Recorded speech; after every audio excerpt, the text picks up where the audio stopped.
ಕಣದಗಲ ಬೆನ್ನು ಮರದಗಲ ಎಪ್ಪತ್ತು ಗಾವದ ಪಾತಗಳ 12 ಒಂದಾನೊಂದು ಕಾಲದಲ್ಲಿ ನಮ್ಮ ಸ್ವಾಮಿ ಮಣಿದುರ್ಗ ಎಂಬ ಪಟ್ಟಣಕ್ಕೆ ಹೋದರಂತ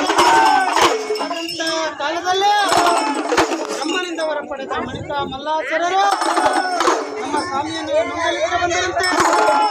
ಅಂತಂಬ ಕಾಲದಲ್ಲೇ ನಮ್ಮ ಸ್ವಾಮಿಯ ಭೂಮಂಡಲಕ್ಕೆ ಕರೆಯದ ಕೆಂಡವಾಗಿ ನಿಂತನಂತೆ. ದೇವನೇ ಎಂತ ಕೆಂಡವಯ್ಯ, ಈ ಕೆಂಡವನ್ನು ನಾವೇಗೆ ನುಂಗಲೆಂದು ತನ್ನ ಪಟ್ಟಣಕ್ಕೆ ತಾವು ಓಡಿ ಹೋದರಂತೆ.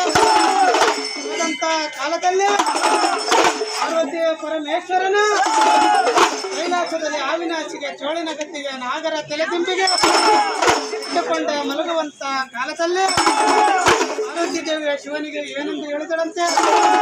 ಅಯ್ಯ ದೇವನೇ, ಮಲ್ಲಾಸುರನನ್ನು ಕೊಲ್ಲದಿದ್ದರೆ ಮಾನವನ ಜನ್ಮಕ್ಕೆ ಧಕ್ಕೆ ಎಂದು ಹೇಳಿದಂತೆ ಆ ಕ್ಷಣ ಮಗ ನೀಲಕುದುರೆ ನೀರಿ ಹಸನಾದ ತೊರೆಯ ಮಸ್ತಾದ ಕಟಕಗಳನ್ನು ಬಸವನ ಮೇಲೆ ಏರಿಕೊಂಡು ಮಲ್ಲಾಸುರನೆಂಬ ಪಟ್ಟಣಕ್ಕಾಗಿ ನೆಲವನ್ನು ಕಟ್ಟಿ ರಕ್ತ ಮೀರಿ ಅವನ ಕರಳಂ ತೆಗೆದ ಡಮರುಗಕ್ಕೆ ಉರಿ ಮಾಡಿದಂತೆ.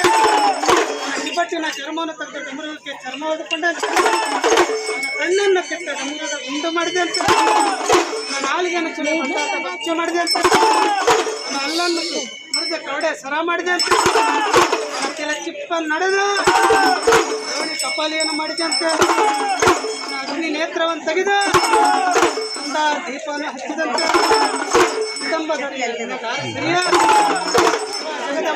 ಜಗತ್ ರಕ್ಷಕನೇ ತಾಂಡವೈರವ ಕೈಲಾಸಪತಿಯ ಕೈಲಾಸದೊಡೆಯ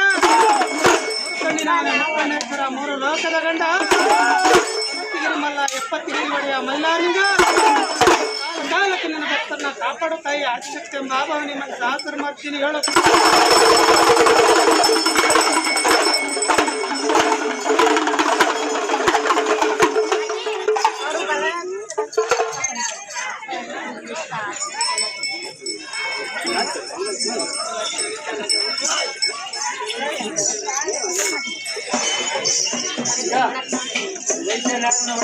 ಒಳ್ಳೆ